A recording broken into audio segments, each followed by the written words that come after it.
नमस्कार आदाब दोस्तों तीन बड़ी खबरें सामने आ रही हैं। सबसे पहली और बड़ी खबर गुजरात से आ रही है, जहां पर मोदी सरकार के खिलाफ और बीजेपी के खिलाफ वहां की यानी गुजरात की सबसे बड़ी बिरादरी पाटीदारों ने एक बहुत बड़ा ऐलान मोदी सरकार के खिलाफ कर दिया है।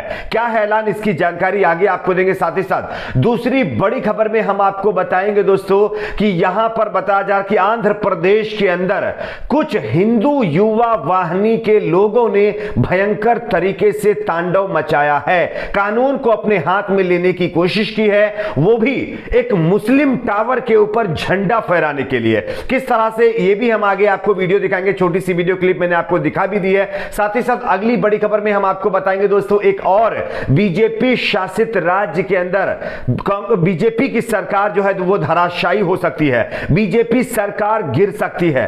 कौन सा वो राज्य है, कहां पर ये बगावत हुई है, ये भी आपको बताएंगे। उससे पहले एक छोटी सी रिक्वेस्ट करेंगे दोस्तों, इस वीडियो को ज्यादा से ज्यादा आप लोग लाइक करिए, शेयर करिए, ताकि ये खबर दूसरे लोगों तक भी पहुंचे। चैनल को सब्सक्राइब करके बेल आइकन को जरूर प्रेस कर लीजिए। बात करते हैं पहली और बड़ी खबर की। आप सभी जानते होंगे कि 5 राज्यों के ये जो विधानसभा चुनाव होने वाले हैं, इनके बाद कई ऐसे राज्य हैं जहां पर विधानसभा चुनाव की तैयारी शुरू हो चुकी है, जैसे कि गुजरात है, कर्नाटक है, ऐसे कई राज्य हैं। लेकिन गुजरात के अंदर जो मोदी जी का और बीजेपी का, अमित शाह जी का गढ़ माना जाता है, यहां पर सबसे बड़ी बिरादरी गुजरात की पाटीदार बिरादरी ने बीजेपी के खिलाफ मोर्चा खोल दिया दोस्तों। ये मैं नहीं कह रहा हूं, आपको हम खबर दिखाना चाहते हैं, आप खबर को देख सकते हैं। पाटीदारों के केस वापस नहीं लिए तो बीजेपी नतीजा भुगतने के लिए तैयार रहे।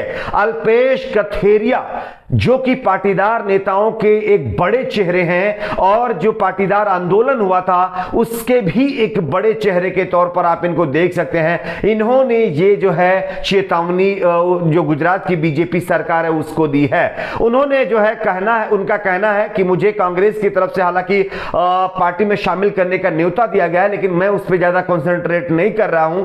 लेकिन जिस तरह से गुजरात की बीजेपी सरकार ने यह वादा किया था पिछले चुनाव में कि अगर हमारी सरकार बनी तो हम आप लोगों के ऊपर से केस वापस ले लेंगे, लेकिन आंदोलन के द्वारा जो केस पाटीदार जो है प्रदर्शनकारियों के ऊपर यानी किए गए थे वो अभी तक वापस नहीं लिए गए हैं। और इसी के चलते उन्होंने कहा है कि 5 साल पहले जो केस दर्ज हुए थे, सरकार ने आश्वासन देने के बावजूद भी केस वापस नहीं लिए हैं। लेकिन बीजेपी की सरकार ये केस वापस नहीं ले रही है, और अगर हमारी मांग बीजेपी सरकार नहीं मानती है तो इसका अंजाम बीजेपी गुजरात के अंदर भुगतने के लिए तैयार है। तो ये बहुत बड़ी चेतावनी जो है हम कह सकते हैं कि आंदोलनरत जो पाटीदारों का सबसे बड़ा आंदोलन हुआ था गुजरात के अंदर, उनके मुख्य चेहरा रहे जो नेता ने है वो उन्होंने दिया है, जिनका नाम अल्पेश कथेरिया बताया जा रहा है। तो ये कहीं ना कहीं बीजेपी के लिए एक मुश्किल का सबब बन सकती है। गुजरात में आप लोगों ने देखा होगा कि किस तरह से बीजेपी में मुख्यमंत्री बदले गए, बीजेपी में लगातार जो है घमासान मचा हुआ, गुटबाजी है जैसे कांग्रेस पार्टी में रही है।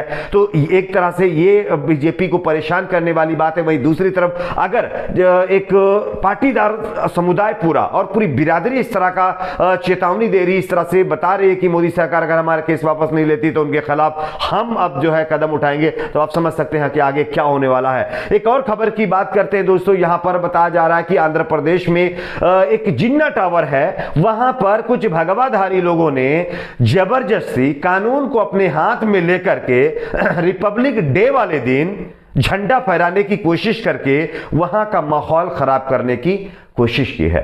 मैं आपको दिखाना चाहता हूं, आप देख सकते हैं आंध्र प्रदेश के गुंटूर से खबर आ रही है, जहां पर बताया जाए कि गणतंत्र दिवस के मौके पर हिंदू युवा वाहिनी के लोगों ने जिन्ना टावर पर तिरंगा फहराने की कोशिश की है। किस तरह से, इसका पहले पूरा वीडियो आप देखिए, उसके बाद इसकी चर्चा करेंगे।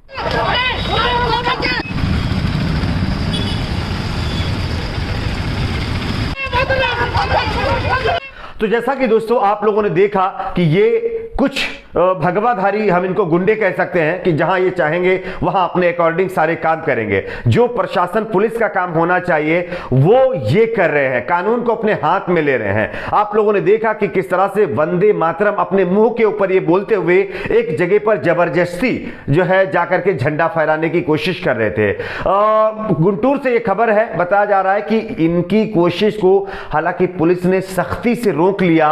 गुंटूर शहर में जिन्ना टावर वहां का लैंडमार्क है। इससे पहले बीजेपी सरकार से वहां मौजूद स्मारक और उस जगह का नाम बदलने की मांग की गई थी, लेकिन वो उसका नाम नहीं बदला गया है। तिरंगा फहराने की कोशिश करने वाले 15 से 20 कार्यकर्ताओं को स्थानीय पुलिस ने हिरासत में भी ले लिया है। इस घटना की वजह से जिन्ना सर्किल इलाके में तनाव की बात बताई जा रही है। और आप देख सकते हैं रिपब्लिक वाले दिन 26 जनवरी के दिन भी ये कुछ भगवाधारी और कुछ इनको हम गुंडे कहेंगे, ये मानने के लिए तैयार नहीं है। उस दिन भी जो उन्माद फैलाने के लिए ये पूरी तरह से तैयार बैठे हैं। और ये तो अलग बात है कि आंध्र प्रदेश के अंदर जो है वाईएसआर कांग्रेस पार्टी की सरकार है, जगन रेड्डी की सरकार है, वरना अगर कोई दूसरी सरकार होती तो इनको खुली छूट मिली होती, पुलिस रोकने की कोशिश भी न करती। तो क्या आपको नहीं लगता कि ये देश में माहौल खराब करने की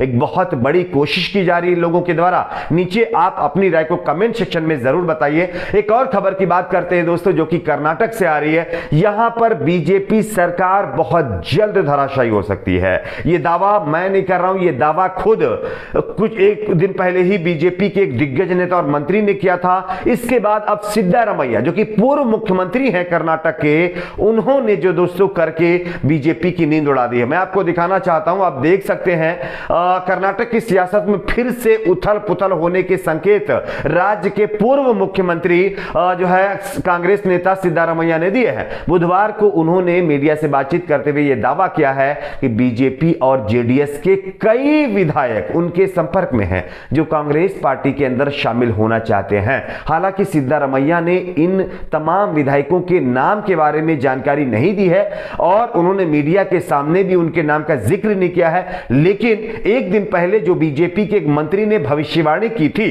वो कहीं ना कहीं सच साबित होती हुई नजर आ रही है। मीडिया से बातचीत करते हुए सिद्धारमैया ने कहा है कि बीजेपी और जेडीएस के कुछ नेता मेरे संपर्क में हैं, लेकिन मैं नामों का खुलासा नहीं करूंगा।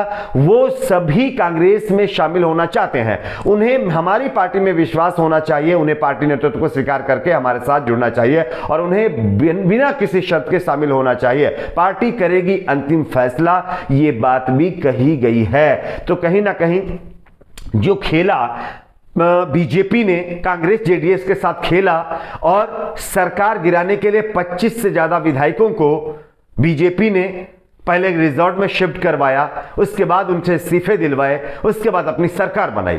तो जो सिचुएशंस जो है क्रिएट खुद बीजेपी ने कर्नाटक के अंदर कुछ सालों पहले की थी, वही सिचुएशन आज बीजेपी के सामने दोस्तों कर्नाटक के अंदर आई है। आपकी अपनी क्या राय इस पर नीचे कमेंट बॉक्स में जरूर बताएं। वीडियो को लाइक शेयर, चैनल को सब्सक्राइब जरूर।